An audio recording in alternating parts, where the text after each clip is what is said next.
I am for career ಚಾನಲ್ಗೆ ನಿಮ್ಮೆಲ್ಲರಿಗೂ ಮತ್ತೊಮ್ಮೆ ಸ್ವಾಗತ. ಇವತ್ತೊಂದಿನ ಮತ್ತೊಂದು ಉದ್ಯೋಗದ ಮಾಹಿತಿ. ಜಿಲ್ಲಾ ನ್ಯಾಯಾಲಯ ಮೈಸೂರು, ಡಿಸ್ಟಿಕ್ ಕೋರ್ಟ್ ಮೈಸೂರು, ಇಲ್ಲಿ ಹಲವು ಹುದ್ದೆಗಳಿಗೆ ಅರ್ಜಿಗಳನ್ನು ಕರೆದಿದ್ದಾರೆ. ಬನ್ನಿ ಕೆಲವೇ ನಿಮಿಷದ ವಿಡಿಯೋನ ಸಂಪೂರ್ಣ ನೋಡಿ ಅರ್ಥ ಮಾಡ್ಕೊಳ್ಳೋಣ. ಜಿಲ್ಲಾ ನ್ಯಾಯಾಲಯ ಡಿಸ್ಟಿಕ್ ಕೋರ್ಟ್ ಮೈಸೂರು ಇಲ್ಲಿ ಕರೆದಿರುವಂಥದ್ದು 4 ರೀತಿಯ ಹುದ್ದೆಗಳು. ಶೀಘ್ರ ಲಿಪಿಗಾರರು ಗ್ರೇಡ್ 3, ಬೆರಳಚ್ಚು ನಕಲುಗಾರರು, 3ನೇದಾಗಿ ಆದೇಶ ಜಾರಿಕೋರರು, 4ನೇದು ಸೇವಕರು ಅಂತ ಹೇಳಿ. ಇದನ್ನ ಇಂಗ್ಲೀಷಲ್ಲಿ ಏನಂತ ಅರ್ಥ ಮಾಡ್ಕೊಳ್ಬೋದು ಅಂದರೆ stenographer grade 3, typist, copyist, process server ಅಂತ ಹೇಳಿ, 4ನೇದು ಪಿಯೋನ್ ಅಂತ ಹೇಳಿ. ಸೊ ಈ 4 ಹುದ್ದೆಗಳಿಗೆ ಅರ್ಜಿಗಳನ್ನು ಕರೆದಿದ್ದಾರೆ. ಅದರ ಬಗ್ಗೆ ಮತ್ತಷ್ಟು ಮಾಹಿತಿ ನೋಡೋಣ. ಐ ಎಮ್ ಫಾರ್ ಕೆರಿಯರ್ ಚಾನಲ್ನಿಂದ ಬರ್ತಿರೋ ಈ ಮಾಹಿತಿ, ಈ ಐ ಎಮ್ ಫಾರ್ ಕೆರಿಯರ್ ಚಾನಲ್ನ slogan my path my future. ಈ ಒಂದು ವಿಡಿಯೋನ ನೀವು ಲೈಕ್ ಬಟನ್ ಕೊಡೋದಲ್ದಲೇ ಎಲ್ಲರೊಂದಿಗೆ ಹಂಚಿಕೊಳ್ಳಿ ಅಂತ ನಾವು ಹೇಳ್ತೇವೆ. ಈ 4 ಹುದ್ದೆಗಳಿಗೆ ಲಾಸ್ಟ್ ಡೇಟ್ ಯಾವತ್ತು ಅರ್ಜಿ ಸಲ್ಲಿಸೋದಕ್ಕೆ ಅಂದರೆ 31 ಮೇ 31 ಮೇ 2026 ಲಾಸ್ಟ್ ಡೇಟ್ ಅಂತ ಹೇಳಿದ್ದಾರೆ. ಬನ್ನಿ ಈಗ ಎಜುಕೇಷನ್ನು, ಸಂಬಳ ಎಲ್ಲದರ ಬಗ್ಗೆ ತಿಳ್ಕೊಳ್ತಾ ಹೋಗೋಣ. ಮೊದಲನೇದಾಗಿ ಸ್ಟೆನೋಗ್ರಾಫರ್ ಗ್ರೇಡ್ 3. ಇದಕ್ಕೆ ಎಜುಕೇಷನ್ ಏನಾಗಿರಬೇಕು ಅಂದರೆ 2nd PUC ಆಗಿದ್ದರೆ ಸಾಕು, ಅಥವಾ 3 years diploma in commercial practice ಅಂತ ಹೇಳ್ತಾರೆ. ಸೊ ಎರಡರಲ್ಲಿ ಯಾವುದಾಗಿದ್ರೂ ಪರವಾಗಿಲ್ಲ, ನೀವು ಅರ್ಹರಾಗಿರ್ತೀರಿ. ಜೊತೆಗೆ ನಿಮಗೆ senior typing, senior short hand, Kannada English ಗೊತ್ತಿರಬೇಕು ಅನ್ನೋದು ಕೂಡ ಅವರ ಅಪೇಕ್ಷೆ ಇದೆ. ಎರಡನೆಯ ಹುದ್ದೆ ಅಂದರೆ ಟೈಪಿಸ್ಟ್ ಕಾಪಿಯಿಸ್ಟ್ ಅಂತ. ಅದರ ಎಜುಕೇಷನ್ ಏನು ಅಂತಂದರೆ 2nd PUC ಜೊತೆಗೆ ಜೂನಿಯರ್ ಟೈಪಿಂಗ್ ಆಗಿರಬೇಕು ಅಂತ ಹೇಳ್ತಾ ಇದ್ದಾರೆ. ಅದರ ಜೊತೆಗೆ ಕಂಪ್ಯೂಟರ್ನಲ್ಲಿ ಆಫೀಸ್ ಕೆಲಸ ಮಾಡುವಷ್ಟು ಜ್ಞಾನ ಕ್ಷಮತೆ ಇರಬೇಕು ಅನ್ನೋದನ್ನು ಕೂಡ ಅವರು ತಿಳಿಸ್ತಿದ್ದಾರೆ. 3ನೇದು ಪ್ರೋಸೆಸ್ ಸರ್ವರ್ ಅಂತ. ಇದರ ಎಜುಕೇಷನ್ 10th ಸ್ಟ್ಯಾಂಡರ್ಡ್ ಆಗಿದ್ದರೆ ಸಾಕು, ನೀವು ಅರ್ಹರಾಗಿದ್ದೀರಿ ಅನ್ನೋದನ್ನು ತಿಳಿಸ್ತಿದ್ದಾರೆ. ಕಡೆಯದಾಗಿ 4ನೇದು ಪಿಯೋನ್ಗೆ ಇದ್ದರೆ ಅದಕ್ಕೆ ಎಜುಕೇಷನ್, ಅದಕ್ಕೂ 10th ಕ್ಲಾಸ್ ಆಗಿದ್ದರೆ ಸಾಕು ಅನ್ನೋದನ್ನು ಅವರು ತಿಳಿಸಿದ್ದಾರೆ. ಬನ್ನಿ ಈಗ ಸಂಬಳಗಳ ಬಗ್ಗೆ ತಿಳ್ಕೊಳ್ತಾ ಹೋಗೋಣ.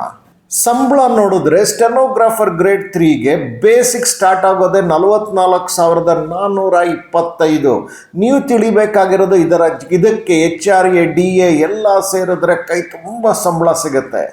ಎರಡನೇದು ಟೈಪಿಸ್ಟ್ ಕಾಪಿಯಿಸ್ಟ್ ಅಂತ. ಅದಕ್ಕೆ ಸಂಬಳ 34,100ರಿಂದ ಸ್ಟಾರ್ಟ್ ಆಗುತ್ತೆ ಬೇಸಿಕ್ಕು. ಅದಕ್ಕೆ HRA DA ಎಲ್ಲ ಸೇರಿದ್ರೆ ಮತ್ತಷ್ಟು ಸಂಬಳ ಜಾಸ್ತಿ ಇರುತ್ತೆ. ಪ್ರೋಸೆಸ್ ಸರ್ವರ್ ಅನ್ನೋ ಜಾಬ್ ಏನಿದೆ ಅದಕ್ಕೂ ಕೂಡ 10ನೇ ಕ್ಲಾಸಿನ ಒಂದು ಅರ್ಹತೆ ಇರಬೇಕು ಅಷ್ಟೇ. 31,775 ಬೇಸಿಕ್ ಅಂತ ಹೇಳ್ತಿದ್ದಾರೆ. ಇದಕ್ಕೆ HRA DA ಎಲ್ಲ ಸೇರಿದ್ರೆ ಮತ್ತಷ್ಟು ಜಾಸ್ತಿ.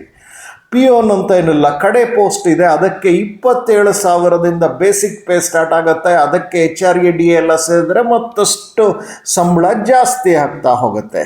ವಯಸ್ಸನ್ನು ನೋಡಿದ್ರೆ ನಿಮಗೆ ಮಿನಿಮಮ್ 18 ಆಗಿರಲೇಬೇಕಾಗತ್ತೆ. 10th ಸ್ಟ್ಯಾಂಡರ್ಡ್ ಆಗಿದ್ದರೂ ಕೂಡ 18 ಆಗಿರೋದು ಬಹಳ ಮುಖ್ಯ. ಅದಾದ ನಂತರ ಮ್ಯಾಕ್ಸಿಮಮ್ ಗರಿಷ್ಠ ಎಷ್ಟು ಅಂದರೆ 40, 43, 45 ಅಂತ ಹೇಳ್ತಿದ್ದಾರೆ. ಅಂದರೆ SC ST ಅಂತೆಲ್ಲ ಇರುವವರಿಗೆ 45ರವರೆಗೂ ಅವಕಾಶ ಇದೆ ಗರಿಷ್ಠ ವಯಸ್ಸು.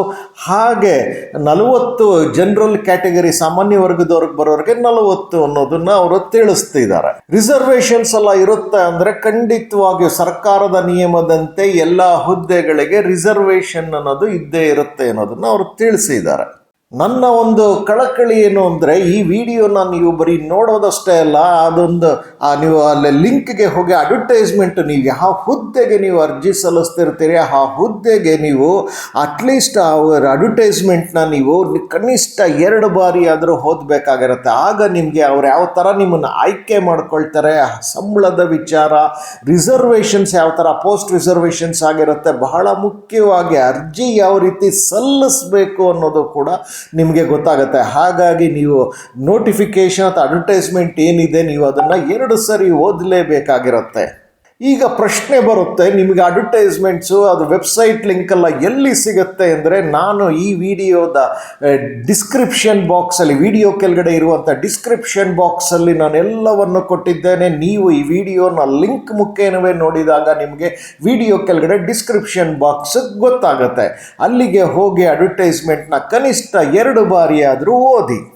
ಈ ಮಾಹಿತಿಯನ್ನು ತಂದಂತಹ I am for career channel ಈ ಒಂದು ವಿಡಿಯೋಗೆ ಒಂದು ಲೈಕ್ ಬಟನ್ ಕೊಡೋದಲ್ಲದೆ ಸಬ್ಸ್ಕ್ರೈಬ್ ಮಾಡ್ಕೊಳ್ಳಿ. ಚಾನಲ್ಗೆ ನಿಮಗೆ ಮತ್ತಷ್ಟು ಉದ್ಯೋಗದ ಮಾಹಿತಿ ಸಿಗ್ತಲೇ ಹೋಗುತ್ತೆ. ಹಾಗೂ ಎಲ್ಲರೊಂದಿಗೆ ಹಂಚಿಕೊಳ್ಳಿ. ಈ ಚಾನಲ್ನ ಸ್ಲೋಗನ್ ಏನು ಅಂದರೆ ಮೈ ಪಾತ್ ಮೈ ಫ್ಯೂಚರ್. ಎಲ್ಲರಿಗೂ ಒಳ್ಳೆಯದಾಗಲಿ.